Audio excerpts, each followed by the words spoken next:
Hello, and welcome to my capstone project presentation. This presentation is on the utilization of occupational therapy for the management of delirium in critical care. And this was accomplished through an evidence-based flow diagram. Let's get started. So the goals of this project, these were the main goals of my capstone project here at Grant Medical Center. The first goal is a learning objective set up on my program. The other goals are ones that I hope to achieve through this project. They also highlight the constant need for evidence-based practice when working with our patients, especially patients in critical care. So let's think about it. These patients are very sick. So we need to be confident in our role in this space and utilize interventions that have been found to be effective. I'll let you guys go ahead and read these 5 goals on your own time. So the problem here is delirium. Delirium is a major problem in critical care and beyond. One study by Alvarez found that 47 to 87% of all critical care patients experience delirium. Another study found 22 to 83% of older adults admitted to the ICU experienced delirium. While we tend to think of delirium as a condition associated with older adults, there are many younger critical care patients that demonstrate delirium too. There are 3 subtypes of delirium. The first is hyperactive delirium. And that's, I think, what we think about most when we think of delirium. So these patients are the ones that are agitated, combative, trying to get out of bed. They typically need restraints, and their speech is very disorganized. The next type of delirium is hypoactive delirium, and that's characterized by drowsiness, decreased movement. They typically can't keep their eyes open, they can't maintain attention, and things like that. And so, some long term effects at the hospital level, delirium is associated with increased length of stay, days on ventilation, hospital costs. At the patient level, delirium is associated with long term cognitive impairment and functional deficits. This fluctuating mental status of our patients greatly affects their ability to participate in their meaningful occupations. And I just want to let you all know that for more specific and in depth information about delirium, signs, symptoms, things like that, see the Delirium in Critical Care and Beyond presentation provided to the entire rehab team. Okay, and I don't want to bore you all too much with these details about the evidence behind this resource. However, I think it is important to understand the foundation that this project was built on. So this project was influenced by the evidence, and I want you all to know that this isn't something that was randomly created, but there's evidence to support our interventions when managing delirium. Over the summer, I performed a systematic review of the literature. The inclusion criteria was that the studies had to include adult participants, occupational therapy intervention, it had to include delirium as an outcome, and be published from 2009 to 2020. The question for my systematic review was, what OT interventions are the most effective for decreasing delirium in adults admitted to the ICU? First, I searched multiple databases, including Academic Search Complete, Embase, CINAHL, and Medline. I found 76 studies that met inclusion criteria. But with duplicates removed, 47 studies were screened. Of the 47 titles and abstracts that were screened, 37 were found to be irrelevant. So 10 full-text studies were assessed. 6 studies were excluded at this point because they didn't include delirium as an outcome or occupational therapy intervention. 4 studies were included in the systematic review. After data extraction, critical appraisal, and bias analysis were performed with these 4 studies.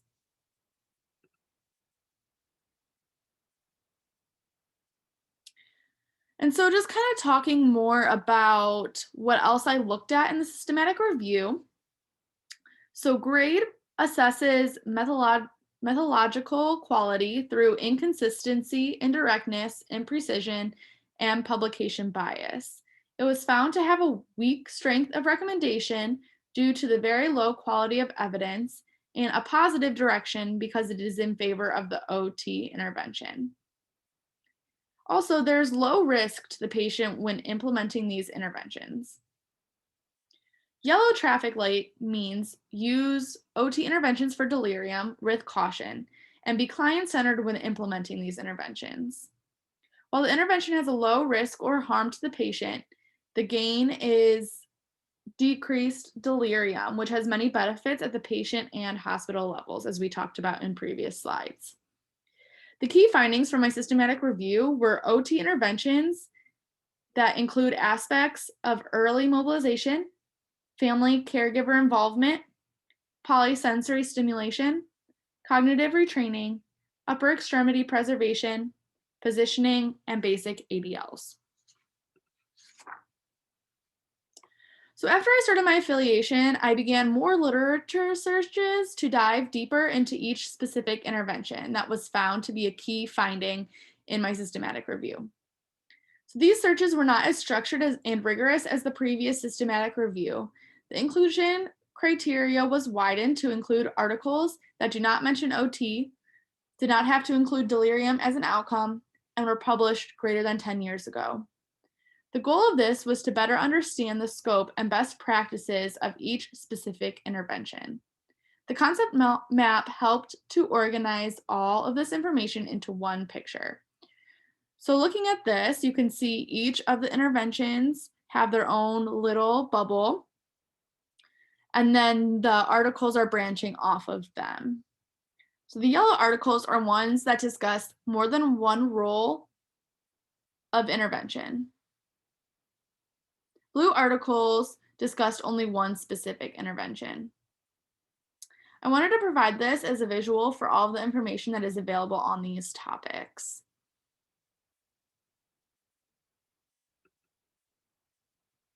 The information from the systematic review and subsequent literature searches were synthesized into one document, as you can see here. As a quick overview, the diagram starts with 2 questions to help guide you whether you should be implementing this with patients. Then it goes right into the flow of the interventions based on the patient's response. You may make it to every specified intervention on the diagram, or you may not. Either way is okay. The idea is that each intervention builds off of each other, and while the patient may not be able to participate in ADLs the first session, these interventions will build the foundation of skills required to participate in ADLs in the future. We will be going into detail about each intervention throughout this presentation, but really quick before that, as you can see, a lot of these interventions are already implemented in sessions, but not necessarily framed in a way that addresses delirium.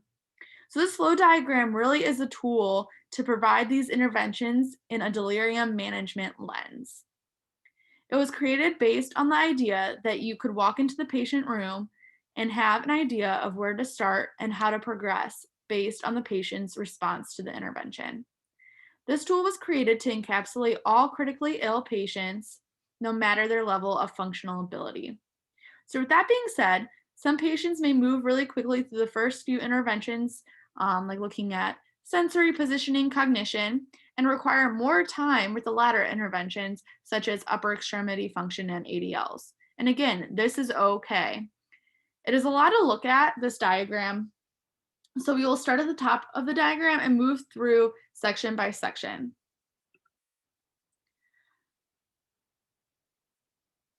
Our first question is my patient CAM ICU positive or at risk for delirium?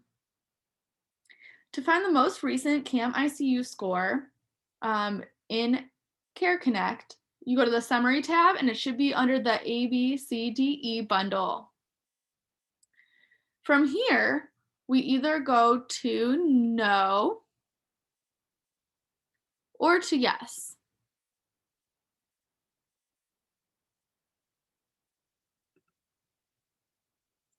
So diving deeper into, is my patient CAM ICU positive or at risk for delirium? So So the purpose for this question is we don't necessarily want to be treating the diagnosis. It is important to recognize how the presence of delirium may affect a patient's participation in occupations, though. And this also might affect their participation throughout the session. And this is where it might be beneficial to implement the CAM ICU at the beginning of your session. Do you have the 2 minutes to ask a few simple questions? You can think about tacking it on to your orientation questions. It is also important to note that delirium is fluctuating, so CAM ICU may be negative for nursing assessment and then positive for yours. Also, this is a good tool to use as a outcome measure and to help determine if our interventions are making a difference. Again, we want to make sure that we are aware of what our patient is experiencing. Okay, and that's it for my plug for the CAM ICU. So if you choose no, you flow into the section that says use clinical judgment to incorporate these interventions with all critical care patients as part of multi-component delirium prevention. There is no cure for delirium. So for these patients, think about how incorporating some of these interventions may help prevent delirium before it even starts, since they are at such high risk for developing delirium in the ICU. If they have a positive CAM ICU score in their chart, or you find the patient to have a positive CAM ICU score, then you continue on to the next question in the flow diagram. Okay, so flowing from yes in the previous question takes us to, does my patient meet early mobility criteria? And I don't want to talk too much on this because I am not the expert on early mobility or the criteria for early mobility, but this question focuses on whether the patient will be able to participate in early mobility based on your chart review.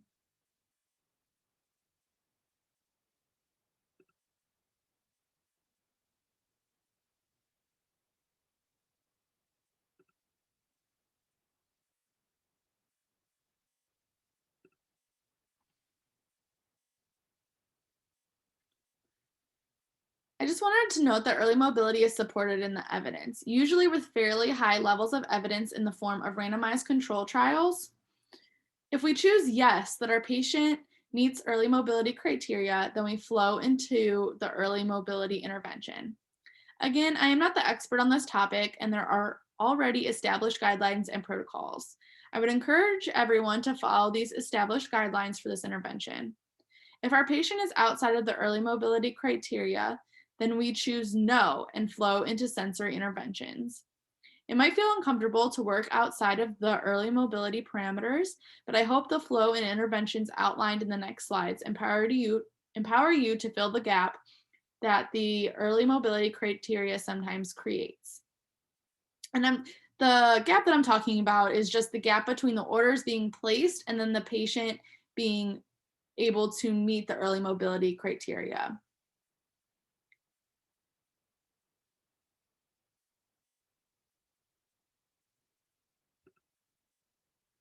Okay, so from no, we flow into sensory, but we also flow into sensory from early mobility. This may seem a little odd at first, and I will explain the reasoning behind this in the next slide. Really quick before that though, the major components of sensory are to assess the environment, assess sensory, and assess sleep. As you can see, there is a dotted line separating assess sleep from the other components. This is because we may not be assessing sleep every session with every patient. More details on that to come in the next few slides. All roads lead to sensory. The first thing I thought of when creating this slide was the Spider-Man meme down here in the corner. So it's a scene from the 1960s TV cartoon where the villain is impersonating Spider-Man and they are both yelling, "That man is the imposter" at each other. So if two patients, one that meets early mobility criteria, and one that doesn't meet criteria both end up at sensory interventions. Which one is the imposter? You're probably asking yourself why both patients will flow into sensory interventions. This is because usually these are simple changes and modifications that can be made to manage delirium. Even these simple interventions may facilitate management of delirium. There are some differences in how sensory interventions can be approached. If the patient is outside of early mobility parameters, no is chosen on the flow diagram, and we flow right into sensory. For these patients, sensory interventions are implemented purposefully to try to get a patient response. Examples of this might include noxious stimulation, loud noises, um, poor smells, things like that. On the other hand, if the patient meets early mobility criteria, we will flow from early mobility to sensory.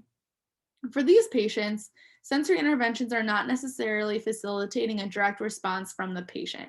However, we can use sensory interventions to continue to prevent delirium in these patients. These interventions may not be billable per se, but include things like keeping the lights on during the day, playing music or TV, opening the blinds, rearranging the room, things like that.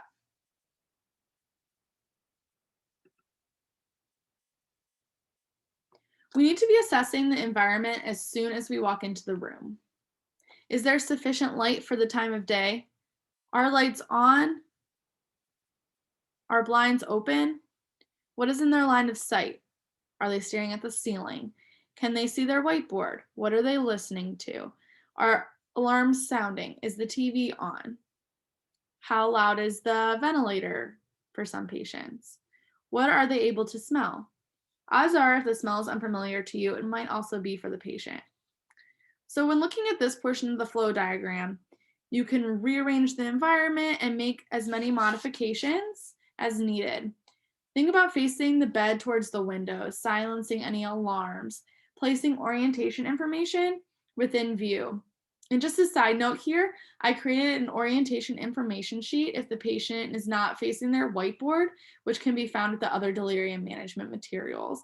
And on this sheet just has my name is, today's date is, I'm at Grant Medical Center. Everyone here is trying to help me get better.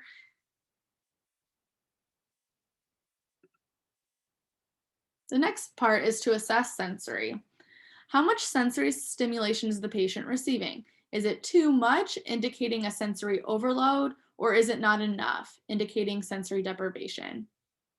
Based on the sensory input that the patient is already receiving, do you need to add or remove the stimulation?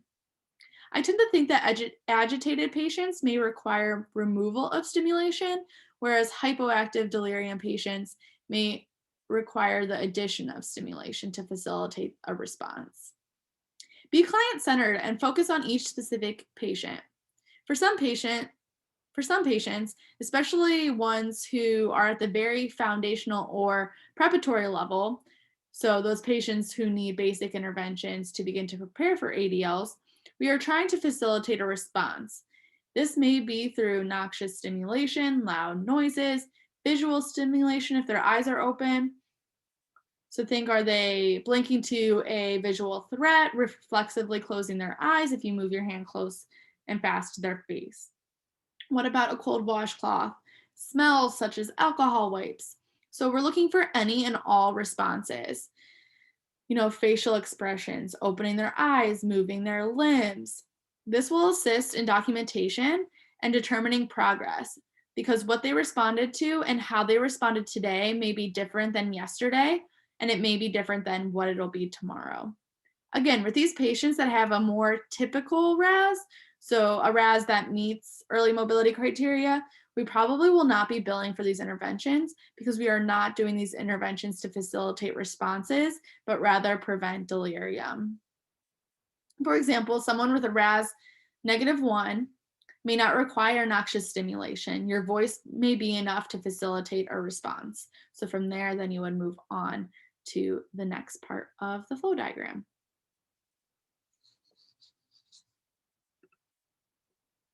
So now we're looking at assessing sleep. And I have an asterisk here because it might not always be appropriate to assess this with every patient, every session. On the flow sheet, there is a dotted line above this to indicate that it might not be addressed every session. However, we need to remember that sleep is an occupation. Communicate with the patient, with the nurse, with family to determine how the patient has been sleeping during their time in the hospital. Think about utilizing a sleep hygiene checklist for appropriate patients. Think about how we can collaborate with the interdisciplinary team to promote sleep-wake cycles. Think about how we can keep our patients engaged during the day to reduce time spent sleeping so they are better able to sleep at night. Literature suggests implementing sleeping masks, earplugs, lights off at night and on during the day, and decreased interruptions in the night. So moving on to interventions, some visual interventions include lighting. So think about, is there a window in the room? Does it feel like daytime in this room? And if not, what can we do to make it feel like daytime? Providing glasses.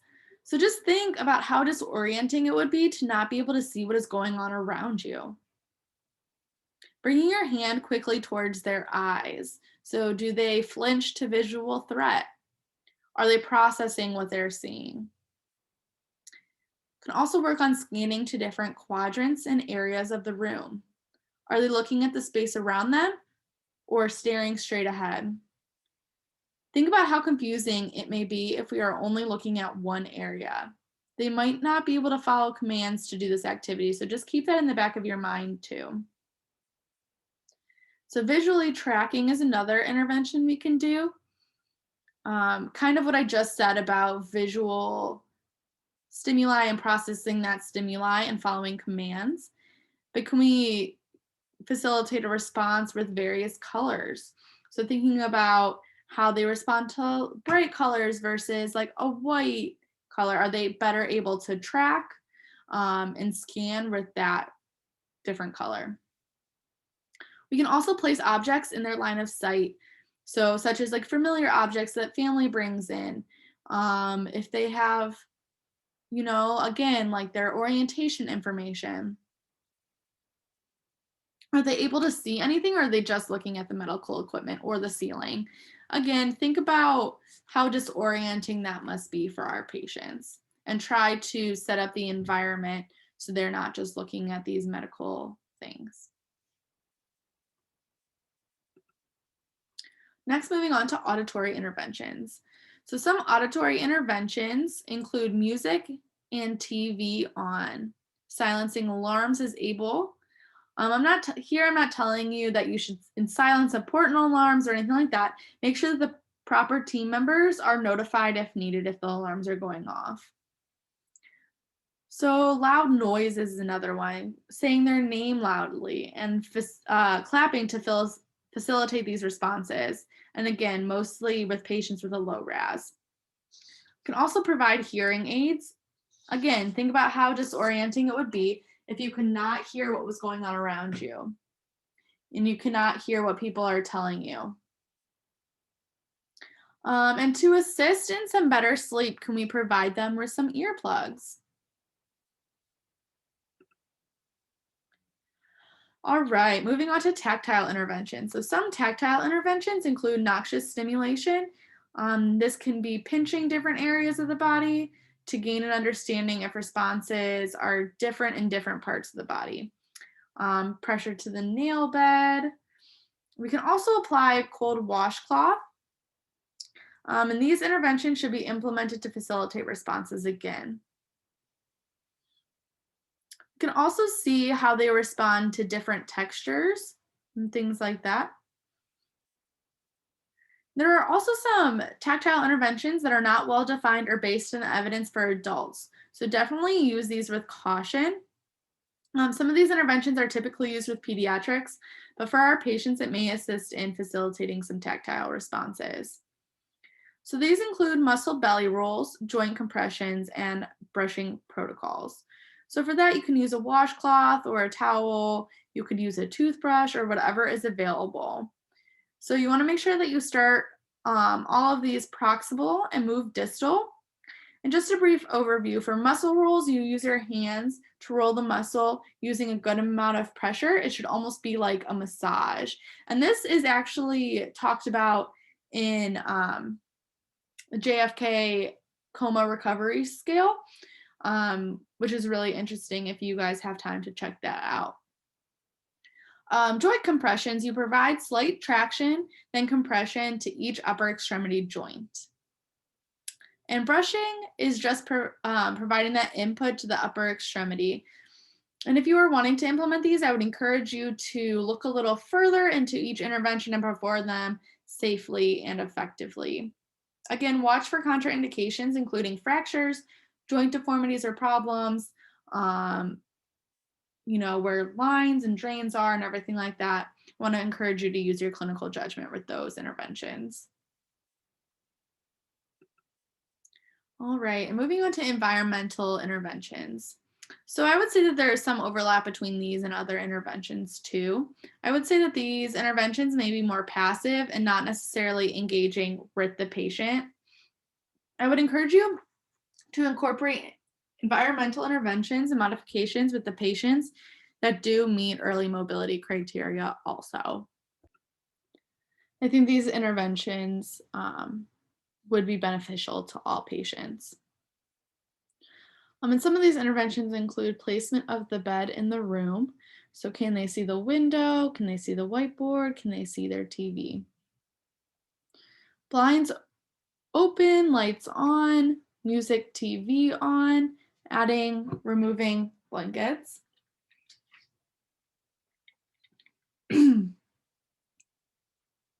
Can also think about how you can make these activities into an intervention with these patients. I know rooms are small, but can the patient ambulate to the window and open the blinds for higher level patients? Can they communicate which show or music they want on? Are they able to use the remote control for the TV?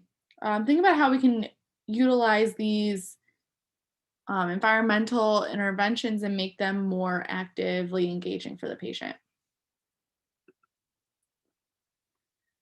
Again, I am reiterating this because I think it's very, very, very important, and I want to make sure that we are all on the same page. For preparatory level patients that do not meet early mobility criteria, we are looking for and facilitating direct responses to the sensory stimuli. For patients that meet early mobility criteria or have a RAS closer to 0, we may be performing these interventions to maintain their RAS and or bring their RAS to 0, as well as prevent further delirium symptoms. Another plug here is to go check out the Get Comfy presentation on eSource. It provides great information about implementing sensory stimulation with patients to facilitate responses and increased engagement. It's really great. I encourage you guys all to go check it out to learn more about what sensory interventions would be good to implement in your sessions. All right. So from sensory, we are pretty linear, with the exception of family and caregivers, which I'll address later in the presentation. From sensory, we flow to positioning. The major parts here are to assess, support, and challenge position. Okay, so we have already done our sensory interventions. Whether they facilitate a lot of responses or not, it is still will be important to assess patient's position. So things to think about: is the position functional enough to complete daily tasks? Does the position engage the patient, in their environment? Does the patient have full range of motion in this position? What is the position doing to the patient's posture? Are they staying in the same position all day? Is the patient being turned regularly? If we notice that they are not in a functional position that is difficult to interact with the environment, how can we make position more functional? If they are not in good spinal alignment or pelvic position, can we work on repositioning? We may want to provide education to the patient as appropriate. Help them to understand why good positioning is important.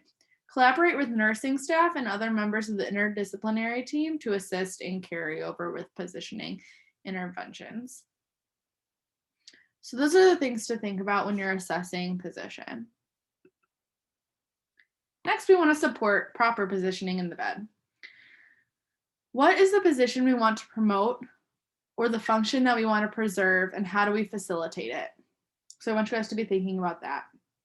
We also can think about splinting to preserve range of motion and prevent contracture, especially in the hand.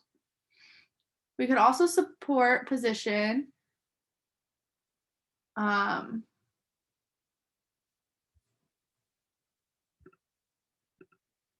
we could also support position of the hand by utilizing a washcloth or towel to keep those fingers in extension. Usually we support the arms with pillows and think about supporting and side lying with wedges. Is a pillow behind the head supporting posture or continuing to promote forward head posture? Want to make sure that our patients are safe and supported in their positions in the bed and in the chair too. Again, provide education and context for the patient, help them to understand why positioning is important, and help them to understand what good positioning feels like.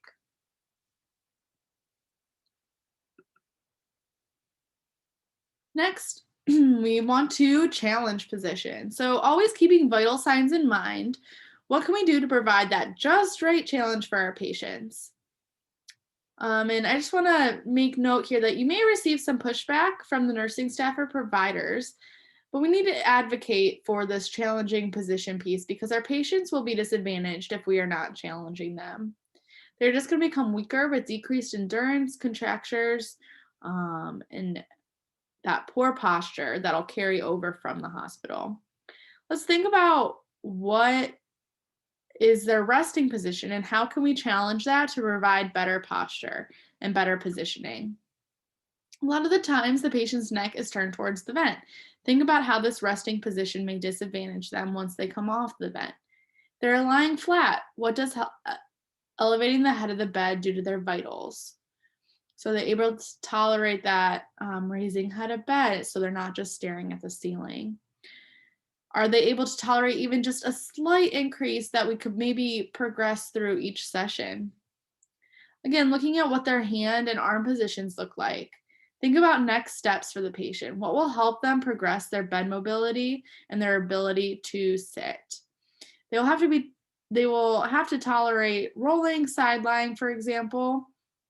Additionally, they'll need to be able to tolerate head of bed raised before chair position. And then that's even before sitting edge of bed.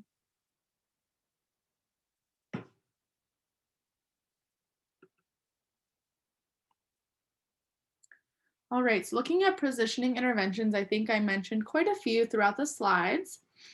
But just to reiterate, we want to be mindful of the interventions that you are providing to patients and how it's affecting their positioning. Some interventions may include raising the head of the bed, chair position in bed, turning away from the ventilator, and or rolling for bed mobility. Supporting arms on pillows when in bed. And I feel like from what I've seen, nursing does a really good job of this. When sitting in chair positioning or edge of bed, can we try resting arms on a tray table to facilitate some better posture? Thinking about if this may get some forward posture, like leaning forward, may facilitate some lumbar spine extension as well as pressure through the arms. Again, think about splinting and hand positioning.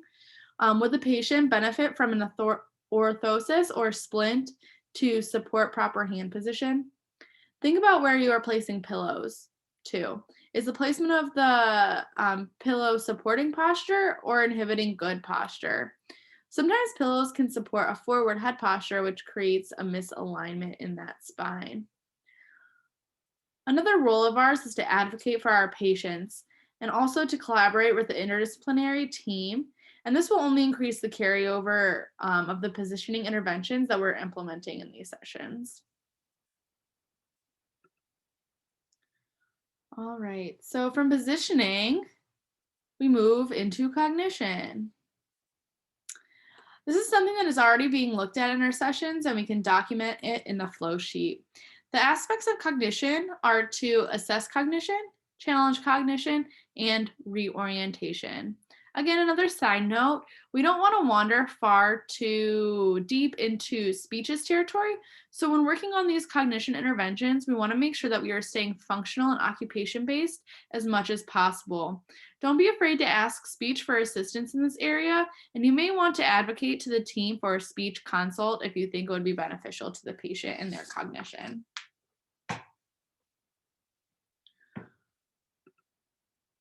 All right, so first we need to assess the patient's cognition. Again, we are already doing this probably even before we get to this section of the flow diagram. So things to think about, probably more so important for preparatory level patients than higher level patients, but thinking about, is my patient alert? Is my patient aware? Is my patient oriented? Are they following commands? Simple or complex commands? One step or multi step commands? And then with what kind of accuracy are they following commands? Are they able to answer the questions that I'm asking? Are they showing engagement with the environment and or with me as the therapist? Am I seeing any red flags to alert me to something going on with their cognition? And since the majority of these patients probably have a positive CAM ICU or is at risk for delirium, there will most likely be a mental status change due to that nature of a delirium diagnosis. We should also be thinking about if cognition needs to be formally assessed and whether that is within our scope or we need to be reaching out to speech.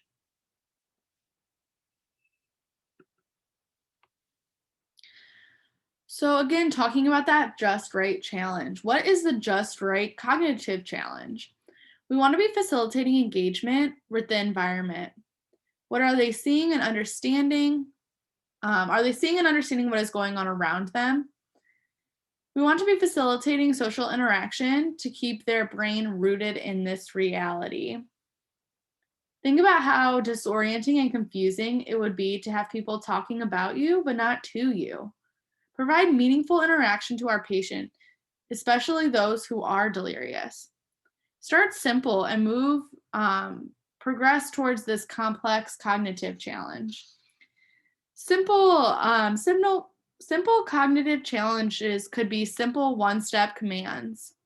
More challenging could be multi-step commands. Think about challenging cognition through sequencing tasks. And this does not have to be them actually performing the task if they are unable physically. Are they able to tell you how they would put on their shirt or wash their hands? And for intubated patients, thinking about giving them sequencing cards and having them put them in the correct order if they're physically able. We could also challenge cognition through safety situations. To adapt for intubated patients, you can provide them with choices or phrasing the situations into yes or no options. Another activity could be utilizing the remote for the TV or ordering food, if appropriate, with the ordered diet for our patients. We can use our OT skills to grade cognitive tasks for these patients staying in that functional realm.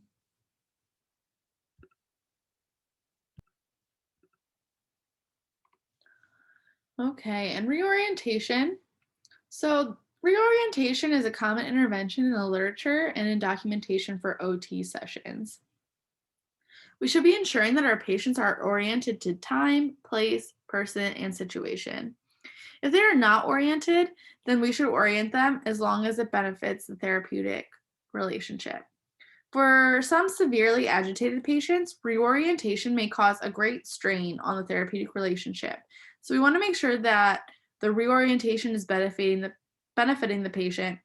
And that's just something to keep in mind, something I read in the literature that I thought was kind of interesting. There is a 5W1H orientation strategy.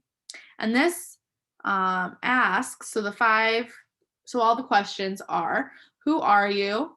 Who is the nurse slash physician, and you could possibly ask them who you are as the therapist. Um, what happened? When did it happen? And what is the date? Where are you or we? Why did it happen? How did it happen? And what is the illness progression? And again, so those are all the questions. And again, I just want you to be mindful of the trauma that these patients have experienced. And if these questions will put a strain on the therapeutic relationship you are building. So keeping that in mind, we want to keep orientation information within the patient's line of sight. And I have noticed a lot of the time the orientation information is on the whiteboard that the patient is not able to see. It's usually off to the side when they're looking straight ahead. So I have created an orientation sheet that can be printed out and hung somewhere else in the room. Tape it below the TV or inside the door where the patient can easily see it.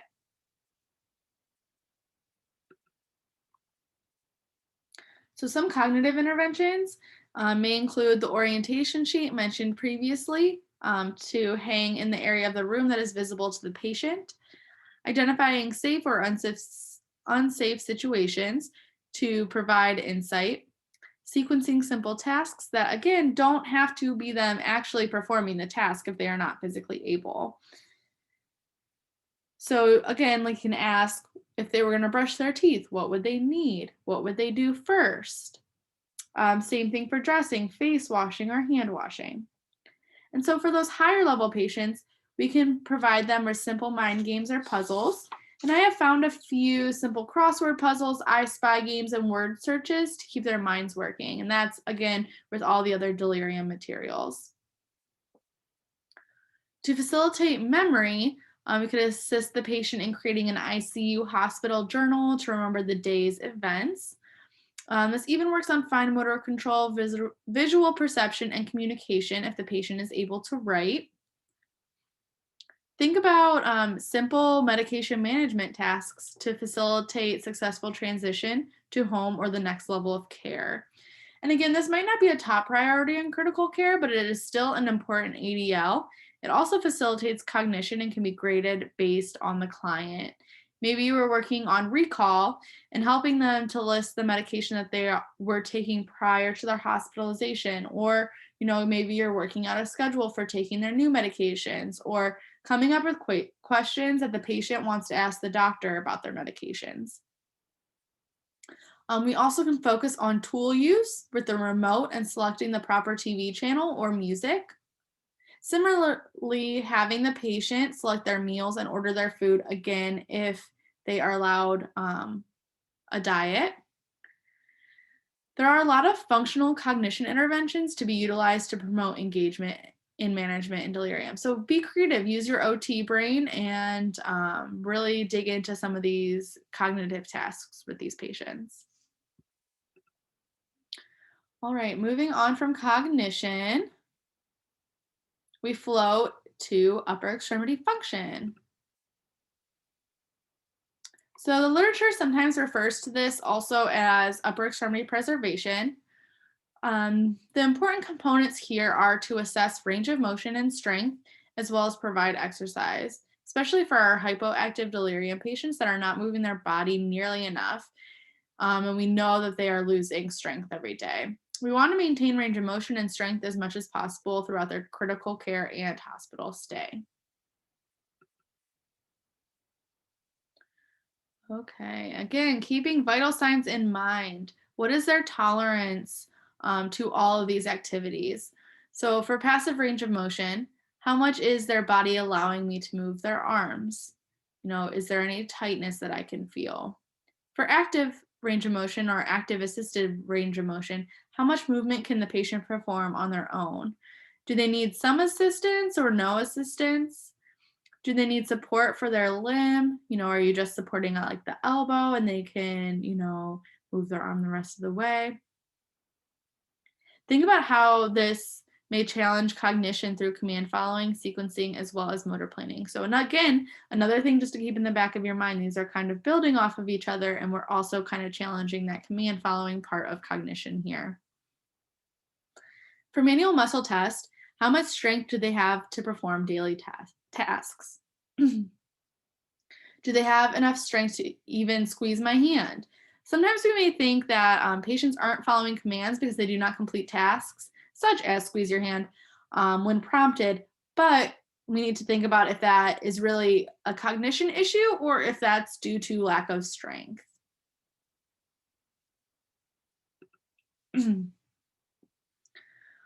All right, and so our assessment should inform our exercises. So, what were the findings from our assessment? What muscles felt tight or restricted their movement? Because then we can perform and provide stretches to the patient. What muscles felt weak and need to be strengthened? Again, and then providing simple exercises that they can engage in to help regain some of that strength. They're able to move their arms well and without assistance, then think about providing a home program or a few exercises that they can perform in their bed. Think about the tools that can be provided for additional resistance. So, thinking about those foam blocks, I've even seen if those aren't available and you want something quick, putting a washcloth in a glove and it makes sort of like a ball. And so that's something that they can squeeze to. Be creative. We can also be performing these exercises during our session. So maybe we're showing the patient how to do these exercises, having them return demonstration to us so that they can perform them throughout the day. You can encourage the patient to participate in functional movements throughout the day, to feed themselves and participate in daily tasks if they're able. And something to think about. What if we helped them to create a daily routine that included their participation in simple self care and other functional tasks? So it could be simple as like feeding themselves 3 times a day, then using the phone at least 1 time a day. Or are they able to bring a washcloth to their face or brush their hair? Adding those things into the day to again help them with this routine since they are out of their routine currently. Another important piece of this is to educate the interdisciplinary team on how to assist with the exercise to increase carryover outside of the sessions. Again, we always kind of want to be talking with them, especially with nursing, since they're spending the most time with these patients. And I've talked about some interventions already, but here are some more. Gross motor upper extremity exercises could include bed level or like TheraBand exercises. I have created a few home exercise programs that are bed level, gross motor, upper extremity exercises that are included with the Delirium resources also. I've also created a stretching home exercise program that focuses on neck stretches actually to provide clinicians with a tool to reference when stretching a patient's neck and shoulders. It may also be important to provide passive range of motion, especially to those patients with hypoactive delirium, to maintain functional range of motion in their bilateral upper extremities. Fine motor exercises could be tying shoes, tying gowns, snapping buttons on the gown, and opening up packages. And again, this could be as simple as just putting a shoe or a gown in front of them to perform the task, or it could be as challenging as incorporating this with dressing tasks when putting on the gown or putting on shoes.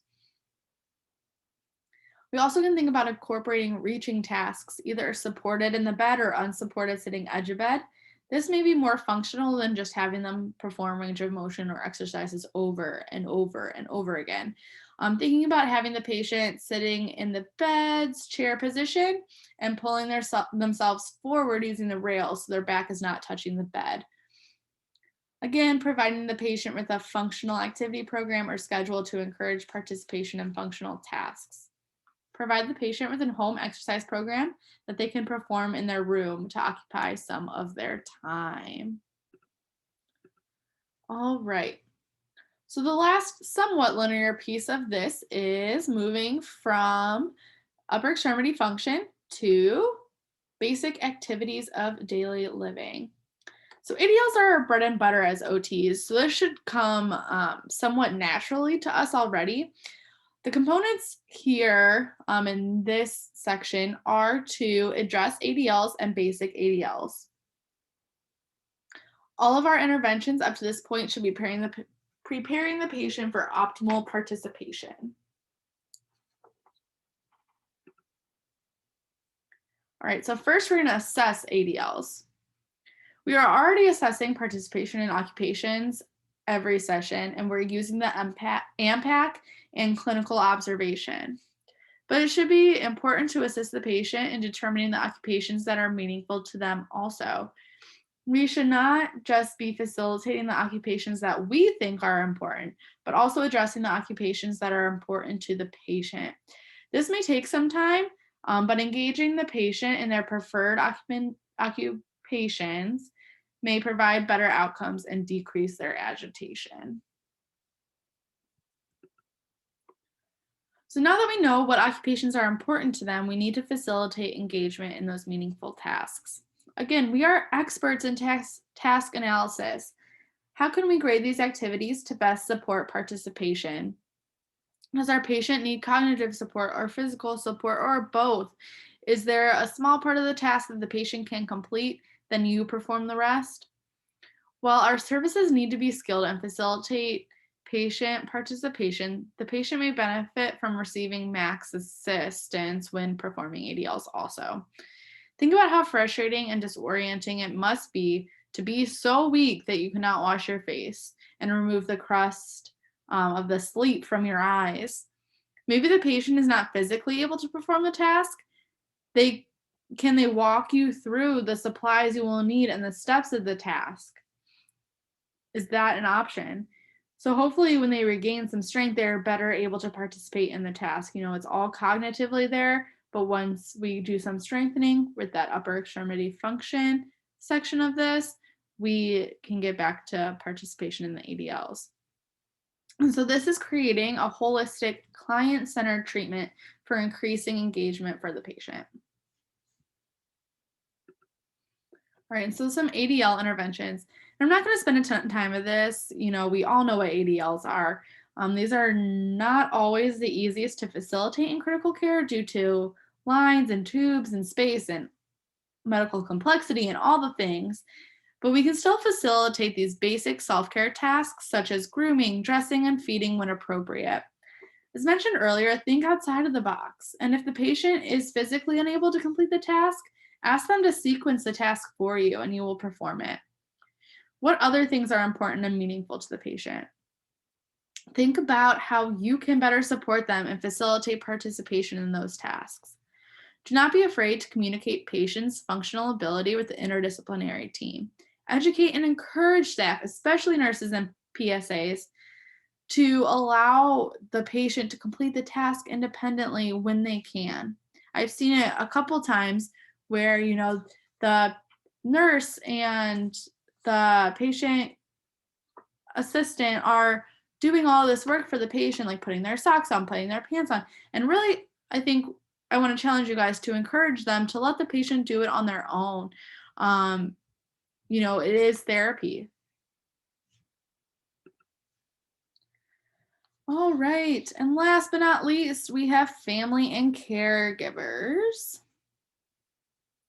As you may have noticed, this intervention is different than all the rest because it kind of breaks that linear chain. It flows from sensory and positioning and cognition and upper extremity function and ADLs. And so this is because families and caregivers should be addressed at any and all points in the delirium management continuum. Every session, we should be addressing whether there are visitors present. And I realize that this has been greatly affected by COVID-19 visitor restriction policies. And this is part of the reason why the question here exists. If there are no if no visitors are present, then our focus is on collaboration.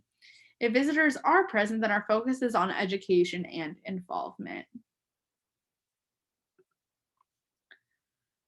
Okay, so first, no, visitors are not present. Here we want to collaborate to communicate accurate information and provide the highest quality of care to our patients. It was really interesting. I read articles on this from many sources, but the ones that struck me the most were published recently since the beginning of COVID. It was a good reminder to always treat patients and their families with compassion because we are meeting them on their worst days.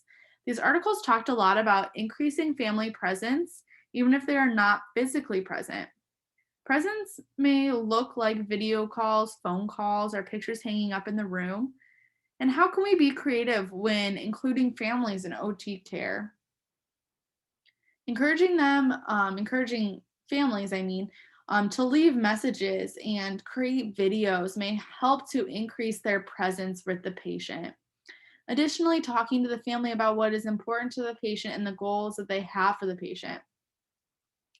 Another plug, I have created a family giver questionnaire about the patient to better provide them with music, TV shows, and topics that they enjoy. And this can be utilized to assist in family presence, keeping them involved when they are not there. So, yes, visitors are present. At first, we want to provide the family caregiver with education on delirium. To families, it may be really scary to see their loved one confused and angry, and we can help them to understand what is going on and possible reasons why the patient's behavior, has greatly changed. We can be providing education on the interventions that we are implementing, as well as the purpose behind implementing them. Telling them what OT is and how we specifically are adding value to the patient's treatment, and that may be explained throughout our intervention. But keep this in mind, some people have never heard of OT before. We might, and we might be used to this already, though. So continuing to educate on our role in this space.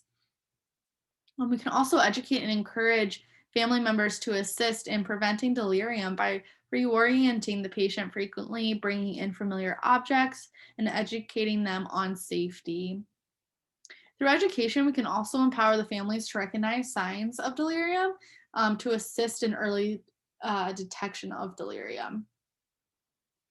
We also want to involve families and caregivers in the patient's plan of care.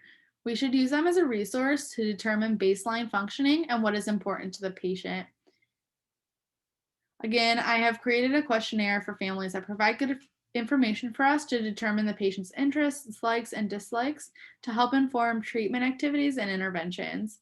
Involve families in reorientation strategies and encourage them to provide reorientation often. Involve the visitor in social interaction with the patient. Encourage them to talk to the patient and tell them about familiar places and people and events happening outside of the hospital. Involve families in determining and verifying sensory needs. Do they wear glasses at home? Do they wear hearing aids? Do they have dentures? Encourage them to bring these things into the hospital and make sure they are being worn when they come to visit.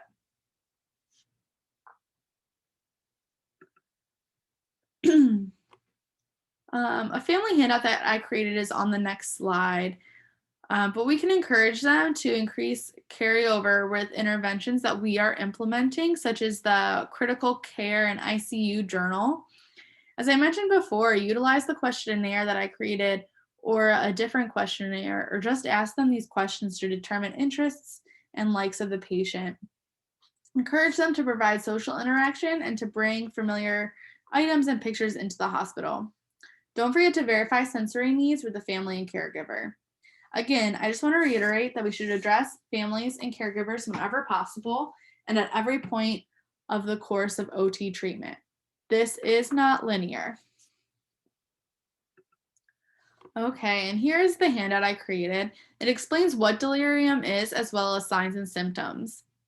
It provides examples of how they can help and how they can be involved if there are visitor restrictions for COVID or other reasons.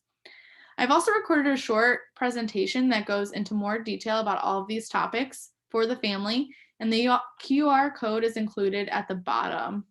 Hopefully this all is in language that they will be able to understand, and be sure to provide any supplemental information and or answer any questions that they might have regarding this information. Okay, made it through the diagram. So now we just kind of want to look at how does this fit within the OT framework and our scope of practice? So we always want to make sure that our interventions are within our scope of practice. So how does this fit within the framework? The new occupational therapy practice framework states that intervention should target individualized performance skills and client factors that promote the patient's engagement and increase participation in occupations. We should also be choosing appropriate approaches to intervention from the framework. Prevention approaches should be utilized when patients are at risk for delirium. Due to critically ill patients' high risk for developing delirium, focus on preventing the development of delirium. Restorative or modifying approaches should be utilized in patients that have a positive CAM-ICU score. Once delirium is identified in critically ill patients, the focus of OT intervention should be on restoring function and modifying tasks for increased participation in occupations. All right, moving on to documentation. Something that I did not notice when reading patient notes. There's nowhere for delirium interventions to live in the flow sheet. It can be added to skilled intervention sections of the flow sheet, but is this the most consistent or efficient way to document delirium management? So I created this SMART phrase, and hopefully having this SMART phrase will increase consistency among therapists in documentation of delirium interventions. And creating the SMART phrase can show what interventions were attempted with this patient and if they worked or did not work. All right, and so this SMART phrase is .rehab delirium, and it's in an attempt to prevent or manage delirium. OT delirium interventions were implemented. Non-pharmacological intervention strategies included patient demonstrated good, fair, or poor response to non-pharmacological delirium strategies as evidenced by increased, decreased, or no change in a delirium patient response. And then it says OT, PT, SLP recommends, and then there's delirium recommendations to continue to address delirium. And for specific documentation recommendations, again, go to the presentation that I mentioned earlier for all of the rehab team. And this presentation is going to focus on how you utilize the flow diagram to aid in documentation. And since we are OTs, if you wanted to add something to this SMART phrase about, like attempting to manage delirium to increase participation in daily tasks, definitely feel free to do that. Since this was meant for the whole rehab team, I did not include that in here. Okay, so first you're going to choose whether this is preventing or managing delirium. So I tend to think about it is you are preventing delirium if the CAM-ICU is negative and the patient is at risk for developing delirium. And I would choose managing if the CAM-ICU is positive. The next part is the interventions, and you can pull this right from the delirium flow diagram. Our options in the SMART phrase are the categories at the top of the diagram that are bolded and underlined. So for example, did you only implement positioning and sensory interventions? Then you would choose sensory stimulation and positioning here in this drop down over here. Okay, and so then moving on, the next part is we're going to talk about the specific things that you did throughout the session to address the interventions specified above. Again, you might be able to pull this information from the flow diagram using the smaller headings and bullet points as a guide. So this is, again, looking at what you specifically implement to address sensory and positioning, for our example previously.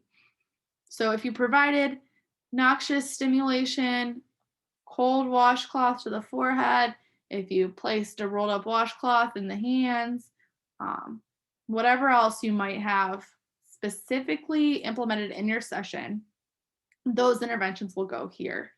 The rest of the SMART phrase is talking about the patient response and how you could tell they had a response to intervention, as well as what you recommend going forward. As mentioned previously, For more detailed explanation of the SMART phrase, see the rehab interdisciplinary delirium presentation. All right, so we're gonna move into some case examples really quick. So here's an example situation. We have a 53-year-old who is intubated with a RAS of -3 with no sedation medication and a CAM ICU positive score. So we go to see this patient, and the interventions that we implement for sensory, we turn the lights on, we say the patient's name loudly, we apply a cold washcloth, we provide some noxious stimulation, and we turn some music on. Positioning, we're going to raise the head of the bed, we're going to prop some arms on pillows, and with the washcloth in the hand to prevent full finger flexion. For cognition, we provided some reorientation to the patient. Upper extremity, we provided passive range of motion. And there was a family caregiver present. We explained OT, delirium, and we provided the handout. So, sorry about that. So to document this, we are going to say, in an attempt to manage delirium, since they have a positive score, sensory stimulation, positioning, cognitive retraining, and upper extremity function interventions were implemented. Non-pharmacological intervention strategies included providing noxious and auditory stimulation, raising head of bed, supporting arms and hands to prevent contracture, providing reorientation, and facilitating bilateral upper extremity passive range of motion, providing delirium education to family member. Patient demonstrated good response to non-pharmacological delirium management strategies as evidenced by increased alertness and eye opening. OT recommends frequent orientation, lights on during the day, head of bed raised as tolerated, and family and caregiver education. So another example would be a 78-year-old with a RAS ranging from +1 to +2. Nursing reports that he's not following commands. He's confused, restrained, trying to get out of bed, possibly, and they're discussing possibly administering sedation medication. He's only oriented to himself, and there's a CAM ICU positive. So again, we go in there.